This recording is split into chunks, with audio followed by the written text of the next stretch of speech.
Salam uşaqlar, hər vaxtınız xeyir. Yenə də bizdən məsələ və misallar istənilib. İş dəftərimizdən deməli səhifə 40, 41 və 42-ni bugün yazacağıq inşallah. Deməli əvvəlcə onu qeyd edeyim ki, sizin istəklərinizi nəzərə alaraq çalışdığım qədər tapşırıqları videoya izahına çəkib paylaşıram. Sizdən də ən böyük istəyim, yəni mənə dəstək olmağınız, yorumlar sitənizə fikrinizi yazmağınız və kanalımızı dostlarınızla paylaşmağınızdır. Ən böyük dəstəyiniz yəni olar mənim üçün. İndi keçək misallarımıza. Nisbətlərin deyir ekvivalent olması üçün boş xanalara uyğun ədədləri yazın. Biz bilirik ki, yəni burada bütün mövzular əhatə olunub da. Biz bilirik ki, nisbətlərin ekvivalent olmaz. Ekvivalent nisbətlər nə idi? Eyni sürət və məxrəci eyni ədədə vurmaq və ya bölmək idi. İndi biz burada baxırıq ki, 0,6 bölünsün 1,5 nisbətindən 6 bölünsün hər hansı bir nisbət alınıb. Sonra da məsələn hər hansı bir nisbət bölünsün 5 alınıb. Baxırıq ki, biz 0,6-dan 6-nı necə ala bilərik? Hər tərəfi 10-a vuraraq ala bilərəm. 0,6-nı 10-a vuranda 6 eləyəcək. 1,5-i də mən 10-a vurmalıyam. Dedik axı sürətlə məxrəcə. Bu sanki belə deməkdir də. Bölünsün 1,5. Eyni şeydir. 1,5-i 10-a vuranda eləyəcək 15. İndi baxıram ki, mən cavablardan yola çıxaram da. 15-dən, yəni 5-i mən necə almışam? 15-i deməli mən 3-ə bölmüşəm ki, 5-i almışam. Deməli mən 6-nı da 3-ə bölməliyəm. 6-nı da 3-ə böləndə alacağam 2-ni. 6 bölü 0,8, yenə boşluq 8 alım. 0,8-dən 8-i bilirəm ki, 10-a vuraraq alıram. Onda mən 6-nı da 10-a vurmalıyam, 60-ı yazmalıyam. Mən baxıram ki, 60-dan 15-i bu nətər alıb? 60-ı deməli 4-ə bölüb. 60-ı 4-ə böləndə 15 eləyir, 8-i də 4-ə böləndə eləyəcək 2. 3, 4 hər hansı bir nisbət digərləri verilib. İndi baxıram ki, mən 3-dən 6-nı necə alıb? Deməli, hər tərəfi bu 2-yə vurub. 3-ü 2-yə vuranda 6. 4-ünü 2-yə vuranda mən 8 alacam. Deməli, bura neçə olub ki, 2-yə vurub, sonra 10 alıb. Əlbəttə ki, burada 5 olub. Sonra 2-dən 4-ü necə alıb? 2-ni 2-yə vuraraq alıb. 6-nı almaqdan ötürü buradakı ədədi 2-yə vurub 6-nı alıb da. Burada nə imiş? Deməli, 3-ü 2-yə vurub 6 alıb. 7-ni də biz 2-yə vuracaq. Buranda 14 alacaq. Müəyyən uzunluqda olan lenti 3-5 nisbətində kəsdikdə qısa hissənin uzunluğu 9 cm-dir. Lentin ilkin uzunluğu nə qədərdir? Qısa hissəm nə qədərdir? 3x-dir. 3x bərabərdir 9-a, x bərabərdir 3-ə. Yəni mən tapdım ki, hissəmin, deyək ki, lentin bir hissəsi deyək ki, 3-dür. 3x bərabərdir 3 vurulsun 3-ə 9, 5x bərabərdir 3 vurulsun 5-ə 15. Lentin əvvəlki uzunluğunu dediyinə görə 15-in üstünə biz 9 gələrik, eləyər 24 santimetr. Bu şəkildə yazılar. Üçüncü tapşırıq. Tənasübün əsas xassəsindən istifadə etməklə məhcuru tapın. Gəlin baxaq, tənasübün əsas xassəsi nə deməkdir? Nədir? Orta hədlərin hasili kənar hədlərin hasilinə bərabərdir. Burada bizim kənarımız 8-dən 3-dür, ortamız 5-dən x-dir. Yəni biz 5-i vuracaq x-a, 8-i vuracaq 3-ə. 5x bərabərdir 8 üçün 24. X nəyə bərabərdir? 24 bölünsün 5-ə. X də bərabərdir 4,8-ə. Burada deyildiğin qayda ilə 5 vurulsun 7, 4 vurulsun x-ə 5, 7, 35, 4x. Buradan x nəyə bərabərdir? 35-i böləcək 4-ə. X də bərabərdir 8,75-ə. Deməli, 6 vurulsun x minus 4 bərabərdir 3 vurulsun 7-yə. 6 vurulsun x minus 4 bərabərdir 21-ə. X minus 4 bərabərdir 21-i böləcək 6-ya. X minus 4 bərabərdir 21-i 6-ya böldüyümüz zaman deməli edəcək 3,5. X buradan nəyə bərabər olacaq? 3,5-in üstünə 4 gələcək. Yəni x bərabər olacaq 7,5-ə. Sonra orta hədlərimiz 2 vurulsun x üstə gələ 2 bərabərdir 3 vurulsun 5. Adi tənlik kimi bunu həll edirik. 5, 15. Yəni burada vuruq hasil kimi götürəndə məlum olmayan vuruğu tapmaq üçün hasili məlum olan vuruğa bölməliyəm. X bölü 2, 15-in üstünə 2 gələndə eləyəcək 7,5. X-i tapmaqdan ötürü 7,5-dən 2 çıxmalıyam. O da eləməlidir 5,5-ə. İki şəhər arasında həqiqi məsafə 120 kilometrdir. Xəritədə bu məsafə 6 sm olarsa, xəritənin miqyasını tapın. Biz miqyasa demişdik ki, plandakı hissənin həqiqi hissəyə, yəni plandakı məsafənin həqiqi məsafəyə olan nisbətinə biz miqyas demişdik. İndi burada bizə verib 120 kilometr. Biz qeyd etmişdik ki, 1 kilometri 100.000 santimetrdir. 100.000 santimetrdir. Biz indi santimetrə çevirməliyik. 120 kilometrim deməli nə olacaq? 120-ni vuracaq 100.000-ə. Aldıq santimetrə. Sonra deyir ki, xəritədəki bu məsafə 6 santimetr. Xəritənin miqyasını tapın. Deməli, həqiqi plandakı məsafəmiz 6 santimetrdir. Həqiqi məsafəmiz 120 kilometrdir. Yəni, mən 6-nı bölməliyəm. Deməli, 120 milyona. Daha doğrusu 12 milyona. Hər tərəfi 6-ya ixtisar eləyəndə olacaq 1 bölünsün, deməli 2 milyon. Miqyasımız deməli 1 bölünsün 2 milyon imiş. Burada da miqyası verir 1 bölünsün 20 milyon olan xəritədə bu məsafə nə qədər olar? 1 bölünsün 20 milyondur. Həmən hissəni yazıram. X bölünsün, deməli 120 kilometrdən yola çıxıram, yəni santimetrdən yazıram. Yazıram 12 milyon. Buradan x nəyə bərabər olacaq? 12 milyonu 200.000-ə böləcək. Bu eləcə 0,6 santimetr. Biz də bunu metrə çevirdiyimiz zaman 0,6-nı elə bil ki, santimetrdən metrə çevirəndə nə edirik? 100-ə bölürük. Bölmək də olar, bölməmək də olar. Elə 0,6 santimetrindən saxlamaq da olar. Yazaq elə 60 metr bu şəkildə. 5-ci. Deyək ki, yaşıllıq zolağında 30 şam, 25 küknar var. Yazırıq 30 şam, 25 küknar. Bunların da deyək bir neçə küknar ağacı əkildi və bundan sonra şam və küknar ağaclarının sayları 6/7 nisbətində olur. Deyir bir neçə küknar əkildi. Mən bilmirəm axı nə qədərdir. Ona görə bir neçəni x götürürəm. Nisbətimdə 6-nın 7-yədir. Buradan tənasüb qururam. 25 üstəgələ x bərabərdir 6 bölünsün 7. Həmən bu tənasübü həll edirik. 30 vurulsun 7 bərabərdir 6 vurulsun 25 üstəgələ x-ə. 210 bərabərdir 6 vurulsun 25 üstəgələ x. 25 üstəgələ x bərabərdir 210 bölünsün 6-ya. Burada eləyir 25 üstə gəlinsin x bərabərdir 35-ə, x də bərabərdir 35 çıxılsın 25, x də bərabərdir 10-a. Deməli, 10 dənə küknar ağacı əlavə əkilməlidir. 6-cı sual. Üçbucağın tərəflərinin deyir uzunluqları 5, 6, 7 nisbətində. Ən uzun tərəfimiz 7x-dir. Ən qısa tərəfin uzunluqları cəmi 24-dür. Yəni 12x bərabərdir 24-ə, x bərabərdir 2-yə. 24 cm olsun, üçbucağın perimetrini tapın. Biz tapdıq ki, 5x-in 5-i 2-yə vuranda 10 eləyir. Sonra 6x-dan tapsam 6-nı 2-yə vuraram 12 eləyər. 7x-dan da tapsam 7-ni 2-yə vuraram 14 eləyər. Bunları biz perimetri toplayırıq da, A üstə gələk, B üstə gələk, C. Yəni 10 üstə gələk, 12 üstə gələk, 14. O da bərabərdir 36 santimetr verib santimetrə. 7-cini burada üstündə yazmışam, amma yenə də göstərəcəm. Su anbarına eyni zaman ərzində ABC nasosları ilə bir dəqiqədə AB nasoslarını vurduqları suyun həcmi 3-ün 4 nisbətində, B və C nasoslarını vurduqları suyun həcmi isə 2-nin 3 nisbətindədir. Cədvəli tamamlayın deyir. Nisbəti boşxanalara uyğun natural ədədlərlə yazmaqla göstərir. Müəyyən zamanda anbar bu qədər su vurursa, hər nasos nə qədər su vurur. Bizə verir ki, 2-nin 3-ə nisbəti, 3-ün 4-ə nisbəti. Mən baxıram ki, 2-dən 4-ü necə alıb? Sanki ekvivalent nisbət kimi baxıram. 2-ni 2-yə vurub 4 alıb. Deməli, mən 3-ü də 2-yə vurub 6-nı almalıyam. Baxıram ki, 2-ni 2-yə vurub 4 alıbsa, buranı da 2-yə vurub 3 alıb da. Sanki bunlar x-i götürülür, bunlar x-i götürülür bu şəkildə. 1,5-i mən 2-yə vuranda 3-ü alaram. Sonra, baxırıq ki, burada 9 verilib.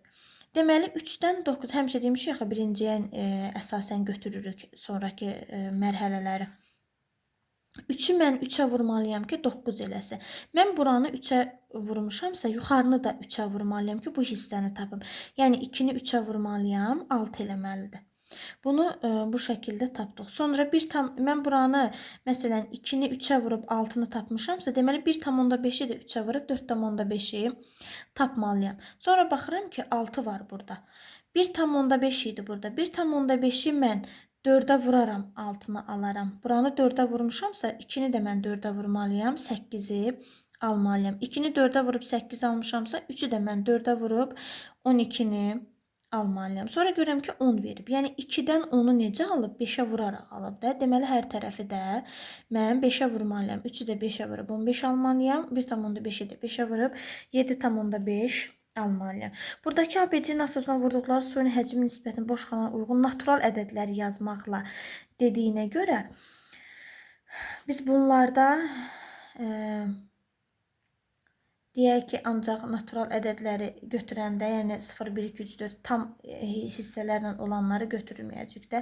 Topladığımız zaman A 9 edir, B 30 edir, C 45 edir. Müəyyən zamanda ambara cəmi 52 metr kub su vurulubsa, hər nasos nə qədər vurur? Hər nasos, yəni A nasosu ümumilikdə 22,5 vurur. B nasosu 30 vurur, C nasosu 45 vurur.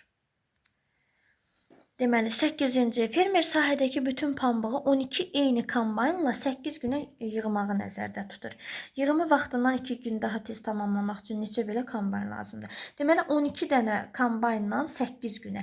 Yəni, biz bu işin ümumiyyətlə, işin miqdarı nə qədərdir? Yəni, bu iş nə qədər, necə onu mən istədiyim? Yəni, 12-ni biz 8-ə vurarıq, işin özünün miqdarını taparıq ki, 96 eləyir. Bu işin miqdarıdır. 12 dənə kombaynla 8 günə 96 ilə bir ki kiloqramdan mı deyək, yəni necəsə deyək də bunu 96 işin miqdarı, ümumi miqdarı, yəni görəcəyimiz iş 96-dır. Sonra deyir ki, yığımı vaxtından 2 gün daha tez. 8 günə deməmişdi. 2 gün daha tez nə deməkdir? Yəni 8-dən 2 çıxaram 6 gün qalar. Mən həmin tamamlamaq üçün neçə dənə belə kombayn lazımdır? 96-nı bölərəm 6-ya, taparam ki 16 dənə kombayn lazımdır bizə. Bunu da tapdıq. Sonra deyir, pambıq 8 kombaynla yığılarsa, işlər nəzərdə tutulduğundan neçə gün geç tamamlanır. Biz bilirik ki, işimizin miqdarı 96-dır. 96-nı bölərəm 8-ə, baxaram ki 12 gün eləyir. Amma bizdə 8 gün idi də. 12 gündən də mən 8-i çıxaram, taparam ki 4 gün 8 dənə kombaynla işləsəm 4 gün gec tamamlanır. Bu şəkildə. Gələk 9-a. 9 biraz uzundur. Çalışacağım elə burada yazımı göstərim. Deməli, nə deyir? Deyir, reseptə görə 12 dənə badambura üçün 200 qram badam ləpəsi 0,5 kiloqram un lazımdır. Bunu biz necə yazırıq? Yazırıq 12 dənə badambura. 200 qram badam ləpəsidir. Ləpə yazacağım elə. 0,5 kiloqram da undur. 0,5 kiloqramı da mən qrama çevirəndə eləyəcək 500 qram un. Yəni 1000-ə vuracam da. Tapdıq 500 qramı. Gəlin A variantını həll edək. Deyir ki, 500 qram badam ləpəsi neçə badambura hazırlamaq üçün kifayət eləyər? Mən bayaq yazdıq ki, 200 qram ləpədən biz 12 dənə badambura hazırlayırıq. 200 qramdan 12 dənə. Mən də deyir ki, 500 qram badam ləpəsindən 500 qram ləpədən nə qədər deyir badambura hazırlanır? Buradan biz x-i taparıq. Yəni 500-ü vurarıq 12-yə, bölərik 200-ə. Bu eləyər 30 badambura. Buraya yazaq 30 badambura. Deyir, bunun üçün nə qədər un lazımdır? İndi unu nətər tapırıq? Biz bilirik ki, 12 dənə badam buraya, ancaq birinci məlumatla biz yola çıxırıq da hamısında. 12 dənə badam buraya 500 qram un lazımdır.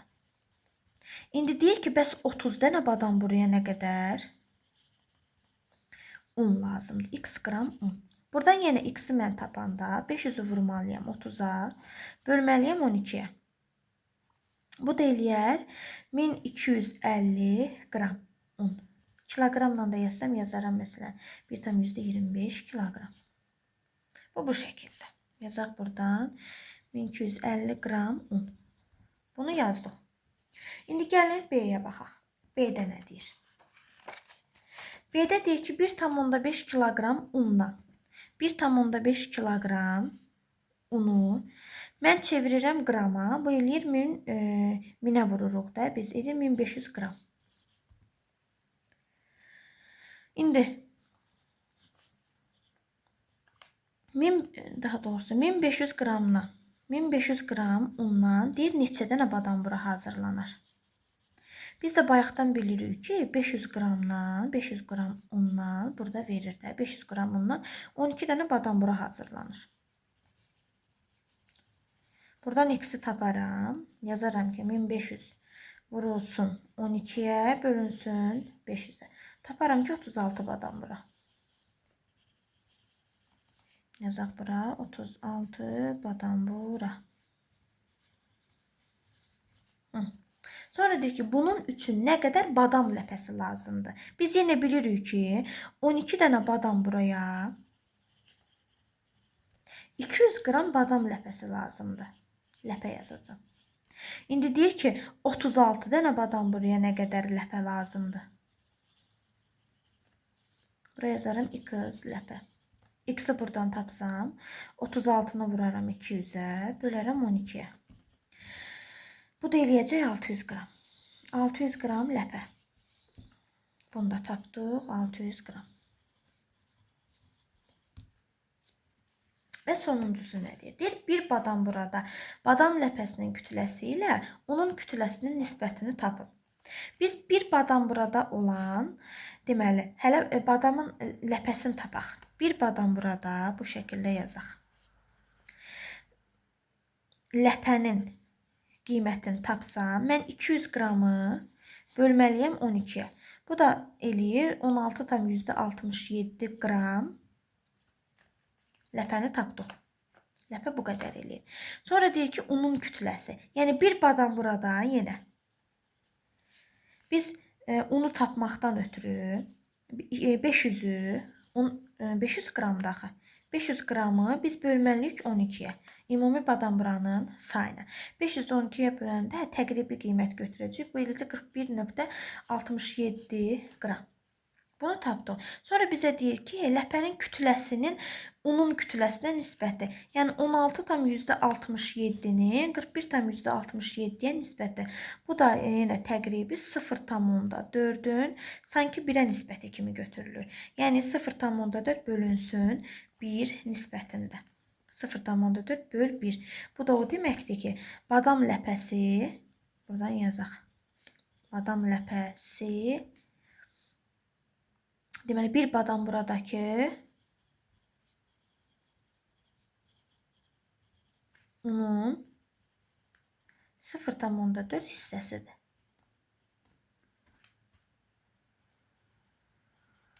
Bu şəkildə. Növbəti 10-cu. Deyək ki, eyni sürətlə işləyən 2 printer 240 fotoşəkli 4 dəqiqəyə çap edir. Boşxanalara uyğun ədədləri yazın. İndi biz burada yazaq. Bir printer 4 dəqiqəyə neçə dənə deyir fotoşəkil çap edər. Biz bilirik 2 printer 240 fotoşəkil çap eləyirsə, bir printer 120 fotoşəkil çap eləyəcək. İndi bir printer 1 dəqiqəyə deyək ki, bir printer 120 şəkil, hətta fotoşəkil çap elədiyinə görə bir printerdə 4 dəqiqə 120 fotoşəkil çap edəcək. Sonra deyir ki, bir printer 1 dəqiqəyə neçə dənə fotoşəkil çap eləyər. Həmən biz tapdıq ki, bir printer 4 dəqiqə 120 eləyir. İndi deyir, bir printer 1 dəqiqəyə nə qədərin edər? Həmən biz bu 120'ni bölməliyik 4'ə, eləməlidir 30. A variantı 120'dir, B variantı 120 böl 4 bərabərdir 30'a bu şəkildə yazaq. 3 printer deyir 1 dəqiqəyə nə qədər fotoşəkil çap edər. Deməli 3 vurulsun 1 dəqiqəyə 30 idi deyə. Deməli 90 fotoşəkil çap eləyər. Sonuncusu 3 720 fotoşəkili neçə dəqiqəyə? Biz tapdıq ki 90 dəqiqədə, yəni 720-ni də 90-a vuranda eləyəcək 8 dəqiqə. Bu şəkildə. Keçək 11-ə. 11-də hava şarı hər 1 saniyədə 4 metr yuxarı qalxır. Hava şarının yer səthindən hündürlüyü h zamandan t düz mütənasibası cədvəli tamamlayaq. Bu cədvəli tamamlayanda biz onsuz da mütənasib eləmsə hamısını tapmış olacaq. Biz bilirik ki x-imiz 1-dir, y-imiz 4-dür. Bunu mən necə yazacağım? X-ə 1 demişik, y-ə 4 demişik. Amma burada x-imiz bizim t-dir, y-imiz bizim h-dır. Yəni özünüzü çaşdırmıyorum. Mən burada elə açıq şəkildə yazacağım. Bununla davam eləsəz normal şəkildə tapa bilərsiniz. Biz bilirik ki düz mütənasib asılıqda düsturum nədir? Y bərabərdir kx deyil. İndi y-in yerində h durub. H bərabərdir k vurulsun. X-in də yerində t durub.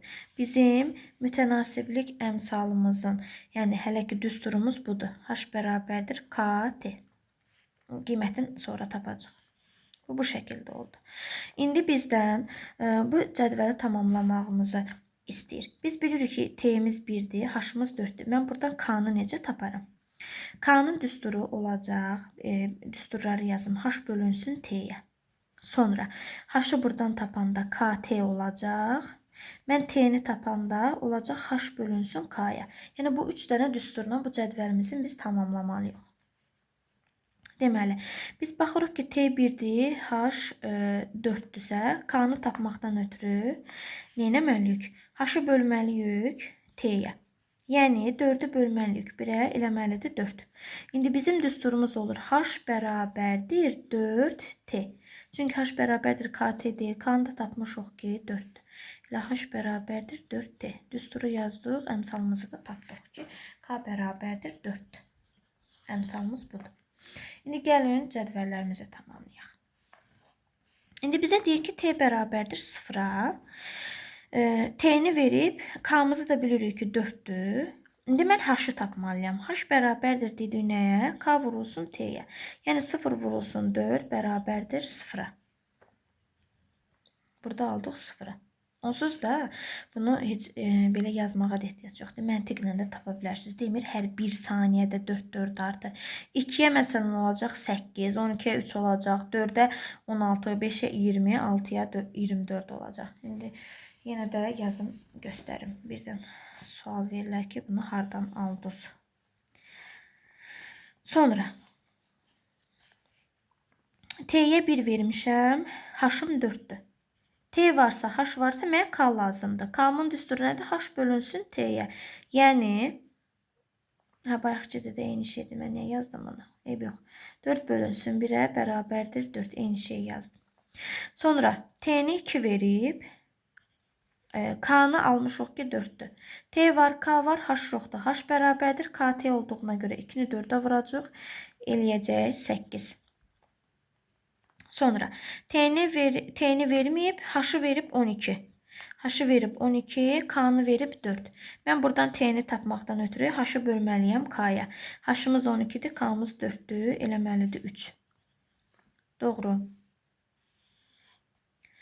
Sonra t bərabərdir 4 verib, k bərabərdir 4-dür. H-ı tapmaqdan ötürü k-nı vurmalıyam t-yə. Yəni 4-ü vurmalıyam. 4-ü eləməlidir 16. Buranı tapdıq. Sonra t-ni verib 5, k-nı verib 4. H-ı tapmaqdan ötürü k-nı t-yə vurmalıyam. 5-i 4-ə vuranda 20. Buranı da yazaq. Və sonuncusu t bərabərdir 6, k bərabərdir 4. H da bərabərdir kt olduğuna görə 4 6-ya vuracaq, eləyəcək 24. Sonra deyək ki, t bərabər 8, 12 olduğunda h-ın qiymətini hesabla. Yəni, t bərabərdir 8 versəm, k-mız bilirik ki, 4-dür. H-ın qiyməti nə olacaq? K vurulsun t-dən. Burada yazaram bunu.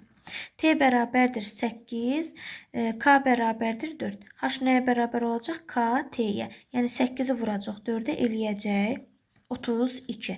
Sonra t bərabərdir 12, k bərabərdir 4. H nəyə bərabər olacaq? K t-yə. Yəni, 12-ni 4-ə vuracaq, eləyəcək 48. Bu da bu şəkildə yazıldı. İndi və sonuncu 12-ci tapşırıq. 12-ci tapşırığımız isə düzgün olmayan kəsrə, düzgün olmayan kəsr nədir? Tərs mütənasib asıllığa. O qədər yorğunamsa bilmirəm nə danışıram. Deməli, 12. Deyək ki, dərnək rəhbəri müəyyən məbləğdə pula eyni fırçadan bir neçədən almaq istədi. Onun ala biləcəyi fırçaların sayı M, bir fırçanın qiymətindən P tərs mütənasib asılıdır. Şəkildə bu asılın qrafiki təsvir edilib, cavabları yazmalıyıq. Heç onsuz da bilirik ki, ancaq cədvəl soruşacaq, ya mütənasiblik soruşacaq, ya da ki, qrafik üzərindəki koordinatlar nə ifadə edir, onu soruşur adətən. İndi gəlin buradan yola çıxaq, yazaq. Nə yazırıq? Biz yenə bilirik ki, x-imiz 3-dür, y-imiz 20-dir. Amma burada fərqli verir. Nətər fərqli verir? X-a P deyir, yuxarıdakı kimi də, 11-ci misaldakı kimi də eyni şeydir. Sadəcə burada tərs mütənasib asıllıqdır.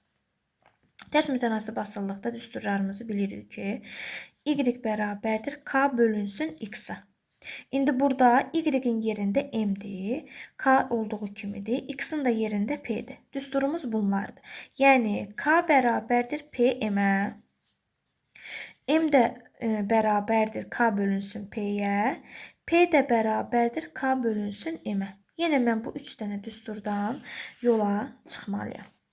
Bizə deyir ki, dərnək rəhbəri fırçaları neçə manat xərcləməyi planlaşdırır. Biz bildik ki, neçə manat xərcləməyi planlaşdırır deyəndə biz nəyi tapmalıyıq?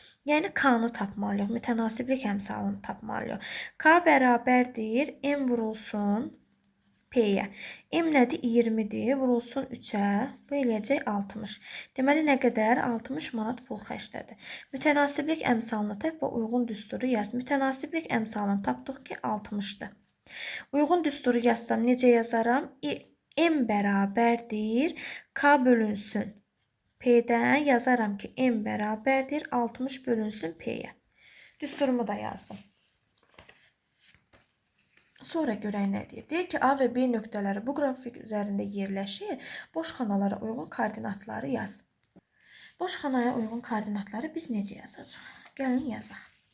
Deməli, A-ya verir 4 və boşluq. Biz bilirik ki, buradakı x-dır, buradakı y-dir də. İndi mənim x-im p-dir, y-im m-dir. Bunu yazıram ki, qarışdırmayasınız. Deməli, yenə mənə p-ni bərabərdir 4 verib. Biz bilirik ki, k-mızda 60'dır. İndi mən buradan m-i tapmalıyam da. Y-i, yəni m-i tapmalıyam. M-in düsturu nə idi? Baxıram ki, k bölünsün p-yə bərabərdir 60 bölünsün 4-ə bərabərdir 15-ə. Deməli, A-nın yerində olacaq 15. Sonra B-yə baxaq. B-də verir, boşluq verir və 30 verir. İndi biz burada bilirik, yenə yazıram ki, sizə bu qarışmasın. Deməli, bizə m-i verib 30. K-mız onsuz da dəyişmir, 60'dır. Mən indi tapmalıyam p-ni. P də nəyə bərabərdir? K bölünsün m-ə. Yəni, 60'ı bölməliyəm. 30'a tapmalıyam 2-ni. Deməli, bizim p-miz də 2'ymiş. Deyək ki, qrafik üzərindəki nöqtələrin koordinatlarının mənasını izah edin. Ümumiyyətlə, tərs mütənasib asıllıqda deyirik ki, tərs mütənasib kəmiyyətlər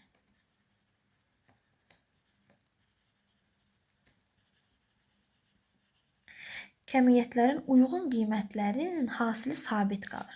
Buradan baxsaz görərsiniz. 15'i 4'ə vuranda 60, 2'ni 30'a vuranda 60, 3'ü 20'yə vuranda 60. Nə bilim, buradan məsələn ədədləri götürdüyünüz zaman deyək ki, baxın, 2'ni 30'a vuranda 60 eləyir, 3'ü 20'yə vurduğumuz zaman 60 eləyir, 6'nı 10'a vurduğumuz zaman 60 edir. Yəni, tərs mütənasib kəmiyyətlərin uyğun qiymətlərinin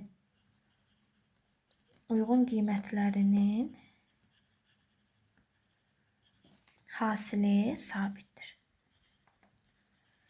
Bunu deməyə çalışır. Yəni, hamısında 60 alır. Bu qədər. İstədiyiniz səhifələrdə bitdi. İnşallah digər dediyiniz səhifələrdə vaxt tapdıqca yazmağa çalışacağım. Yəni, dediyim kimi kanalıma dəstək olmağı, yorum hissəsində fikirlərinizi bildirməyi unutmayın.